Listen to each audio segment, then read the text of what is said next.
Bien, en la clase de hoy, habiendo ya analizado el hecho imponible en el impuesto al valor agregado, más allá de que por supuesto vamos a retomar sobre algunos aspectos de los que ya habíamos visto, les quiero comentar algunas otras características que tienen que ver con la mecánica de aplicación del tributo. Esto es, no tanto la teoría de la norma, sino más bien un aspecto ya práctico de la liquidación del tributo. El impuesto al valor agregado es un impuesto general al consumo. Entonces, cuando se diseña el impuesto al valor agregado, se lo define de este modo. ¿Por qué? Porque está diseñado para que sea neutral. ¿Y qué significa que sea neutral? Significa que no tenga incidencia en la toma de decisiones empresariales. ¿Y cómo se logra esta famosa neutralidad? Bueno, la neutralidad se logra haciendo que cuando un comerciante o un integrante, una empresa integrante de una cadena de valor de cualquier tipo de bien o de servicio, pague el IVA, tenga un mecanismo para recuperarlo. Por lo tanto, el empresario, ese dinero que pagó por el IVA, al recuperarlo, no tiene un verdadero costo económico. Entonces, ¿quién tiene el costo económico? O sea, ¿quién tiene lo que vamos a denominar ahora el sacrificio económico del tributo? Es decir, ¿quién pone la mano en el bolsillo y paga el tributo? Quien lo paga es el consumidor final. ¿Y cómo se logra este mecanismo? Del siguiente modo. Cuando un comerciante que está inscripto en el IVA, o sea que ya vamos a darle la denominación de responsable inscripto, efectúa compras, vamos a suponer que sea alguien que compra y vende muebles. Entonces, cuando él compra los muebles que a posteriori va a vender, va a pagar, si se lo compra a otro responsable inscripto, es decir, a otro empresario que está inscripto en el valor agregado, va a comprar la mesa, vamos a suponer que sea una mesa, por 20.000 pesos. Una mesa de 20.000 pesos. Entonces, él va a comprar esa mesa por 20.000 pesos. El vendedor, o sea, su proveedor, le va a dar una factura A, que esa factura A va a decir que es la factura que se utiliza cuando hay una operación mercantil entre dos responsables inscriptos en el IVA. Entonces, esa factura A va a decir una mesa, 20.000 pesos, IVA, 21% en este caso, porque para ese bien está legislada esa alícuota, porque hay otras alícuotas diferentes, depende el bien o el servicio, pero en el caso de la mesa es del 21%. Entonces va a estar, dijimos, 20.000 pesos la mesa y 420 pesos del 21% en el IVA. Entonces, este empresario, nosotros nos situamos en este vendedor, comprador y vendedor de muebles, de mesas, de muebles. Entonces, cuando pone la mano en el bolsillo, puede pagar con cheque, ya lo sabemos, ¿no? Pero cuando paga, va a pagar los 20.000 pesos que vale la mesa y va a pagar los 4.200 pesos del 21% sobre esos 20.000. Entonces termina pagando 24.200 pesos. Uno dice, bueno, entonces el sacrificio económico de ese impuesto lo tuvo nuestro amigo, el comprador y vendedor de mesas. Bueno, hasta ahí sí. Pero ¿qué pasa? Cuando él vende la mesa, sobre el precio al cual él vende la mesa, vamos a suponer que sean 30.000 pesos, la compró a 20.000, la vende a 30.000, también le va a aplicar al que sigue en la cadena de valor o al consumidor final el 21%. Entonces, él pagó de IVA cuando compró, dijimos 4.200. Y ahora va a recibir de IVA 5.600, que es el 21% sobre 30.000. ¿No es cierto? Entonces, ¿qué dice la norma? La norma dice, bueno, usted, responsable inscripto en el IVA, que pagó 4.200 pesos y ahora recibió 5.600 pesos, con esos 5.600 pesos, primero recupere lo que usted puso, es decir, saque de esos 5.600 pesos 4.200 pesos y se los guarda. ¿Y qué pasa? ¿Qué hace con la diferencia? Con la diferencia se la deposita a la AFIP, se la paga a la AFIP. Entonces, claro, ¿cuál fue la incidencia económica, el sacrificio económico que este contribuyente tuvo respecto del IVA? Cero, porque primero lo pagó, pero después lo recuperó. Y la diferencia se la depositó a la Administración Federal de Ingresos Públicos. Si él se la vendió a otro responsable inscripto, este mismo procedimiento se va a repetir sucesivamente. ¿Hasta cuándo? Hasta que ese bien es comprado por un consumidor final. Fíjense el nombre representativo que es de su condición desde este punto de vista, o sea, desde el punto de vista del tributo al valor agregado. ¿Por qué es un consumidor final? Es final porque ya ese bien deja de ser una mercancía. ¿Y por qué deja de ser una mercancía? Porque quien lo compra lo consume, o sea, ya no lo va a revender. Entonces, un bien, cuando no está sujeto a las condiciones del mercado, no es una mercancía, ya es un bien, solamente un bien. Entonces, esa persona que compra la mesa y se lleva la mesa, pagó 30.000 pesos por la mesa, más el 21% del impuesto. Y esa persona, el consumidor final, no se lo puede trasladar a otro, porque ya no la vende más, ya se la queda. Entonces, el sacrificio económico del impuesto lo hace el consumidor final. Mientras que todos los agentes que intervinieron, el productor, el mayorista, el minorista, ¿sí?, fueron pagando y recuperando, pagando y recuperando, todo el tiempo. Entonces, para ellos fue neutro. Menos para el consumidor final, que ya, como les vengo diciendo, no lo puede recuperar. Acá se da una situación muy particular. ¿Cuál es esa condición tan particular? Que quien hace ese sacrificio económico del que venimos hablando en el impuesto de valor agregado no está inscripto frente a la AFIP, no tiene ningún tipo de responsabilidad respecto del impuesto. En cambio, los agentes económicos intervinientes, que son quienes sí tienen la obligación de estar inscriptos en la Administración Federal de Ingresos Públicos, son quienes en definitiva no afrontan el costo del impuesto. Es una situación un tanto rara, si se quiere, dentro del marco de la teoría que venimos desarrollando del sistema tributario argentino. Pero es así. Así que con respecto a este punto, ustedes lean en la parte de la ley, yo se los voy a marcar bien con un color especial, la parte de lo que vendría a ser el débito fiscal y el crédito fiscal. Ahora la pregunta es entonces, ¿qué es el débito fiscal y el crédito fiscal? Para poder comprender esto sin mayor problema, debemos estar siempre concentrados en el sujeto que estamos analizando. Entonces, nosotros veníamos analizando al comerciante minorista.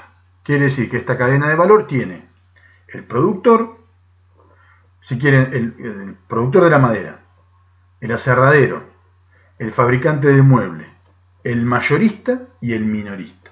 El minorista ya se relaciona con el consumidor final. Vamos a analizar el minorista, estamos parados ahí. Cuando el minorista, al comprar la mesa al mayorista, le paga el IVA, ese IVA, en la correspondiente factura A, que habíamos dicho, paga el IVA, paga el 21% de IVA, que ese IVA aparece discriminado, es decir, separado como un renglón siempre nítido y aparte del resto de los datos de la factura. Ese concepto es el que se denomina crédito fiscal. crédito fiscal. Y cuando vende al consumidor final, en este caso, el IVA que recibe por parte del consumidor final se denomina débito fiscal. Ahora, esta situación que les estoy planteando no se da exclusivamente en el agente económico que tiene contacto con el consumidor final. No, se da en todos los agentes de la cadena de valor. Entonces, vamos a suponer ahora que nos situamos en el mayorista. Cuando el mayorista le compra al aserradero y le aparece discriminado en la factura A el monto del IVA, ese IVA que él paga además se llama crédito fiscal. Y cuando este mayorista le vende al minorista y el minorista le paga el IVA, entonces él recibe el IVA, ese IVA que recibe es el crédito fiscal. Fíjense ahora qué interesante, analizando al mayorista, porque tiene agentes económicos, es decir, responsables inscriptos a un lado, al lado del proveedor de él, y al otro lado, que es el lado del cliente. Fíjense qué interesante, porque cuando él compra y paga el crédito fiscal, ese crédito fiscal que el mayorista paga es el débito fiscal ¿de quién? Del aserradero. Y cuando él le vende al minorista y el minorista paga el IVA, ese IVA que el minorista paga es crédito fiscal para el minorista y es débito fiscal para el mayorista. Entonces, volvamos al mayorista. El mayorista pagó un crédito fiscal y cobró un débito fiscal. Siempre se supone que el débito fiscal es más grande que el crédito fiscal por una cuestión lógica, que se debe a que el IVA se determina por un porcentaje del valor de la mercancía, y se supone que alguien vende más caro de lo que compra. Al tener la misma alícuota, el débito fiscal es más grande que el crédito fiscal, ¿no es cierto? Y ahí, por la diferencia, hace la declaración jurada, que ya la vamos a conocer, y le deposita a la Administración Federal la diferencia. Entonces, ¿por qué les explico esto? Porque cuando ustedes lean la ley, se van a dar cuenta de que el débito fiscal y el crédito fiscal son las dos caras de una misma moneda. Lo que es crédito fiscal para uno es el débito fiscal para el otro. Y así sucesivamente, ¿hasta cuándo? Hasta el consumidor final. Entonces, quien le vende al consumidor final recibe el débito fiscal del consumidor final, y el consumidor final no tiene un crédito fiscal. ¿Por qué? Porque ya está, pagó el impuesto y se lo llevó a la casa. Desde el punto de vista contable, esto también se puede comprender a partir de la terminología que dispone la norma. Fíjense que dice que es crédito fiscal. ¿Por qué es crédito fiscal? ¿Por qué? Porque cuando uno paga el IVA, cuando el mayorista le compra al aserradero y paga el IVA, ese dinero que él pagó tiene el derecho a ser recuperado. Entonces, desde el punto de vista contable y desde el punto de vista jurídico, ¿qué es? Es un crédito. Simplemente es un crédito. Por eso se lo llama crédito fiscal. ¿Sí? Y recuerden que ese crédito fiscal para él es el débito fiscal de su proveedor. Y el débito fiscal de él, cuando él reciba ese dinero del IVA, ese débito fiscal de él es el crédito fiscal del agente económico responsable inscripto que continúa en la cadena de valor, en este caso el minorista. ¿Sí? Entonces, en toda la cadena de valor, desde que comienza hasta que el bien se extingue del mercado, todos tienen créditos y débitos que se van balanceando y van recuperándose lo que van pagando, menos el consumidor final que paga y ya no tiene a quién cobrarle ese IVA que pagó. Entonces ahí termina la rotación, el ciclo de ese bien o de ese servicio. Esto para la economía en general. No se olviden que es un impuesto general al consumo, el impuesto de valor agregado. Hay impuestos específicos al consumo, por ejemplo, a las bebidas alcohólicas, al champagne, a los vehículos, a las bebidas analcohólicas azucaradas como la Coca-Cola, la Pepsi, en fin. Son impuestos al consumo específico de esos bienes, que además tienen impuesto general al consumo, que es el IVA. ¿Y por qué es un impuesto general al consumo? Porque es la forma de garantizar de que de que el impuesto no va a ser un costo, un gasto para ninguno de los agentes económicos.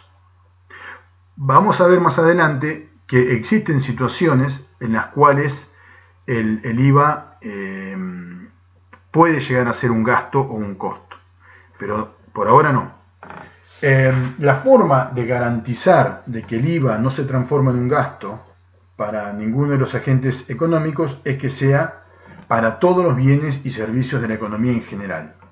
Entonces, más allá de lo que uno compre como insumo y después transforme para hacer otro bien, siempre va a estar alcanzado por el IVA. Entonces esa persona va a poder recuperar el IVA que pagó cuando compró los insumos. Entonces, respecto de la ley del impuesto de valor agregado, yo les voy a marcar los artículos que disponen qué es el crédito fiscal, qué es el débito fiscal y qué es el saldo técnico. ¿Qué es el saldo técnico? El saldo técnico es la diferencia entre el débito fiscal y el crédito fiscal. El impuesto al valor agregado es un impuesto de liquidación mensual y que se hace bajo la óptica de un tratamiento financiero. ¿Qué quiere decir esto? Que un contribuyente, ahora estamos en mayo, va a vencer ahora en mayo la declaración jurada mensual de abril. ¿Cómo prepara vamos a suponer, este mayorista su declaración jurada? No tiene que identificar mucho siquiera los bienes. Lo que va a decir es, yo en abril, ¿cuántos créditos fiscales pagué o me fueron facturados y voy a pagar? Es decir, va a agarrar todas sus facturas de compra, todas, pagadas o no pagadas, y va a sumar el crédito fiscal que aparece en cada una de ellas. Y por otro lado, va a agarrar todos los débitos fiscales que aparecen en sus facturas de venta, más allá de que hayan sido cobradas o aún no, las va a sumar todas y los va a balancear. Va a tomar el crédito fiscal y va a tomar el débito fiscal. Si el débito fiscal es más alto que el crédito, como suele ocurrir, paga la diferencia. Y si el crédito fiscal es más alto que el débito fiscal, la diferencia se la guarda a su favor para la declaración jurada siguiente, del mes siguiente. Entonces, vamos al mes de mayo. Vamos al mes de mayo. ¿Estamos en abril? No, vamos a mayo. Va a ser lo mismo. Va a sumar todas las facturas de compra que tuvo en el mes de mayo y va a sumar todas las facturas de venta que tuvo en el mes de mayo. La sumatoria del crédito fiscal, la sumatoria del débito fiscal. Y los va a balancear. Vamos a suponer que en este caso, ya en mayo, el débito fiscal del periodo mayo es más grande que el crédito fiscal del periodo mayo. Débito fiscal más grande que crédito fiscal. La diferencia, este cachito, la tiene que depositar a la AFIP. Pero, para poder recuperar y garantizar de esta manera la neutralidad del impuesto, ¿se acuerdan que le había quedado un crédito fiscal más grande que el débito fiscal del mes de abril? Entonces él no había podido recuperar todo el IVA que había pagado. Pero la ley le dice, eso que usted pagó de más en abril, tómeselo en mayo.